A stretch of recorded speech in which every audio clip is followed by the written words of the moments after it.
வணக்கம். குக்கு சித்ரா சமையல். இன்னைக்கு சமையல் வீடியோங்க. நான் ஒரு கப் பச்சரிசி மாவு வச்சுங்க 3 விதமான கொழுக்கட்டை பண்ணியிருக்கிறேங்க. நான் ஒரு பூ போல ஒரு கொழுக்கட்டைங்க, கால கொழுக்கட்டை ஒன்றுங்க, ஸ்வீட் கொழுக்கட்டை ஒன்றுங்க. வாங்க எப்படி பண்ணியிருக்கிறேன்னு வீடியோக்குள்ள போய் பார்க்கலாங்களா?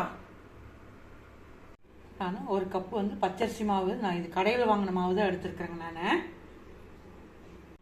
நான் ஒரு பாத்திரத்துலங்க நான் ஒரு கப்பு அரிசி மாவுக்கு நான் 1.25 கப்பு நான் தண்ணி ஊற்றிங்க. அதில் ஒரு ஸ்பூன் நெய் போட்டு காஞ்சிட்டு இருக்குதுங்க. நான் இந்த மாவுக்கு கொஞ்சமாக நான் சால்ட் போட்டுக்கிறேங்க. நான் சால்ட் போட்டுங்க. பாருங்க, தண்ணி கொதிக்க வச்சுருக்கிறேங்க. எப்போது நான் இதை கொஞ்சம் கொஞ்சமாக ஊற்றி நாம் பிசைஞ்சிக்கலாங்க. மாவு நான் இந்த அளவுக்கு நல்லா நான் பிசைஞ்சிக்கிட்டேங்க. நான் பாருங்கள், நல்லா கொழுக்கட்டை திரட்டுறதுக்கு நல்லா கிண்ண மாதிரி வருது பாருங்க. இந்த அளவுக்கு சாஃப்டாக இருக்கணுங்க. இது அப்படியே இருக்கட்டுங்க. நான் ஒரு கப் தேங்காய்க்கு நான் 3/4 கப்பு வெல்லம் எடுத்து வச்சுருக்கிறேங்க. நான் இது அப்படி நம்ம வெல்லத்தை உருக்கிக்கலாங்க. நான் அடுப்பில் ஒரு வடைச்சட்டி வச்சுங்க, ஒரு 2 ஸ்பூன் நெய் போட்டுக்கலாங்க. நெய் போட்டுங்க. தேங்காயை அப்படியே வறுத்துக்கலாங்க. அதுலேயே பூரணத்துக்கு அந்த தேங்காயிலேயேங்க நான் வெல்லத்தை ஃபில்ட்ரு பண்ணி வச்சுருக்கிறோம்லங்க, அதையும் ஊற்றிக்கலாங்க. பாருங்க, ஏலக்காய் ஒரு 4 ஏலக்காய் பவுடர் பண்ணி வச்சுருக்கிறேங்க, அதையும் போட்டுக்கலாங்க. போட்டுட்டுங்க நல்லா கிளறி கொடுத்துக்கலாங்க. நானும் ஒரு 10 பாதாம் முந்திரி பாதாம் எல்லாம் பவுடர் பண்ணி வச்சுருக்கிறேங்க. இது ஆப்ஷன் தாங்க, நீங்கள் போடலன்னா அப்படியே விட்டுடலாங்க.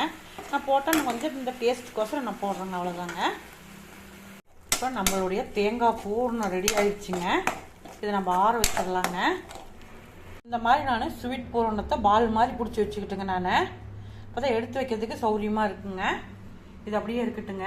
நான் பாசுமதி ரைஸ் ஒரு 10 நிமிஷமாக நான் ஊற வச்சு தண்ணி வடி வச்சுருக்கிறேங்க. நான் அது இப்போ இந்த ஒரு பிளேட்டில் பரப்பிக்கலாங்க.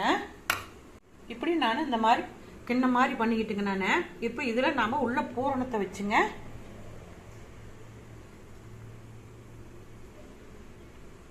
நான் அப்படியே க்ளோஸ் பண்ணிக்கிறேங்க. நான் காமிக்கிறேங்க. இந்த மாதிரி நான் பால் ஷேப்பாக உருட்டிக்கிட்டேங்க. நான் இப்போ இதை நாம் இந்த பச்சரிசியில் அப்படியே டிப் பண்ணிக்கலாங்க. ஃபுல்லாக பரவுற மாதிரி இந்த மாதிரி நான் பண்ணிக்கிட்டேங்க. நான் இதே மாதிரியே நான் பண்ணிடுறேங்க. நான் இந்த அச்சை வச்சுங்க இந்த மாதிரி டிசைன்லேயும் நான் ஸ்வீட் கொழுக்கட்டை பண்ணியிருக்கிறேங்க. நான் பாருங்கள், அதுலேயுமுங்க நான் நார்மலாக நான் ரவுண்ட் ஷேப் பண்ணிங்க. அதில் நான் இந்த டிசைன் இது பண்ணியிருக்கிறேங்க. நான் ஸ்வீட் இது 2 பண்ணியிருக்கிறேங்க. நான் இட்லி பாத்திரத்துலைங்க நான் தண்ணி வச்சு தண்ணி காஞ்சிடுச்சுங்க. இப்போ நம்ம இந்த கொழுக்கட்டையெல்லாம் ஒன்றா எடுத்து வைக்கலாங்களா?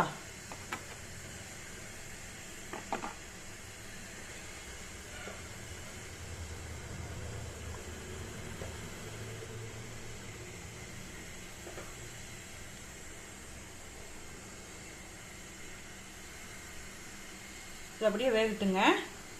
நான் கார கொழுக்கட்டைக்கு நம்ம இந்த மாதிரி குட்டி குட்டியாக பால் மாதிரி பிடிச்சி வச்சுக்கிறேங்க. நான் இந்த மாதிரி பால் மாதிரியே நான் பிடிச்சிக்கிறேங்க. நான் இந்த மாதிரி நான் குட்டி குட்டியாக பாலாக பிடிச்சி வச்சுக்கிட்டேங்க. நான் இது அப்படியே இருக்கட்டுங்க.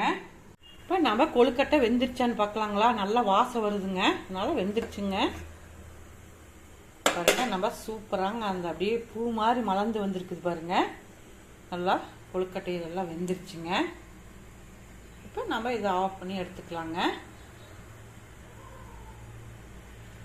இப்போ கார கொழுக்கட்டைக்கு நான் 3 பச்சை மிளகாய்ங்க, பாருங்க, ஒரு ரக்கு கருவேப்பிலை தலைங்க, இது அப்படியே குறன்னு அரைச்சிட்டு வந்துடலாங்க. இப்போ நான் கார கொழுக்கட்டைங்க நான் இந்த மாதிரி வச்சுக்கிட்டுங்க. இதையும் நம்ம ஆவியில் வேக வச்சு எடுத்துகிட்டு வந்துடலாங்க. நம்மளுடைய கார கொழுக்கட்டையே வெந்துருச்சுங்க. இதையும் எடுத்துடலாங்க. இப்போ வடைச்சட்டியில் எண்ணெய் ஊற்றி எண்ணெய் காஞ்சிடுச்சுங்க. நம்ம கொஞ்சமாக கடுகு போட்டுக்கலாங்க. கடுகு போட்டுட்டுங்க நான் மிக்சியில் பச்சை மிளகாயும் கருவேப்பிலை தலையும் அரைச்சி வச்சுங்க, பொடி பொடியாக அரைச்சிருந்தோம்ல, அதையும் போட்டுட்டுங்க. பச்சை மிளகாயும் கருவேப்பிலை தலையும் நல்லா வதங்கிடுச்சுங்க. இப்போ நம்ம அந்த கொழுக்கட்டையை போட்டுடலாங்க.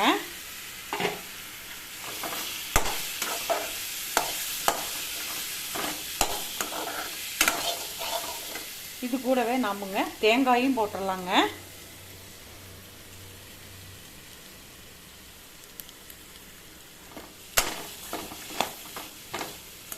நம்மளுடைய கார கொழுக்கட்டைக்குங்க. இப்போ நம்மளுடைய கார கொழுக்கட்டை ரெடி ஆகிடுச்சுங்க. நீங்கள் வேணா இது உப்பு வேணாங்க நான் கொழுக்கட்டையிலேயே போட்டுருக்குதுங்க. வேணா அந்த தேங்காய்க்கு வேணா நீங்கள் லைட்டாக போட்டுக்குங்க சாப்பிட்டு பார்த்துட்டு. நான் 1 கப் மாவுல வந்துங்க 3 வகையான நான் கொழுக்கட்டை பண்ணியிருக்கிறேங்க. நான்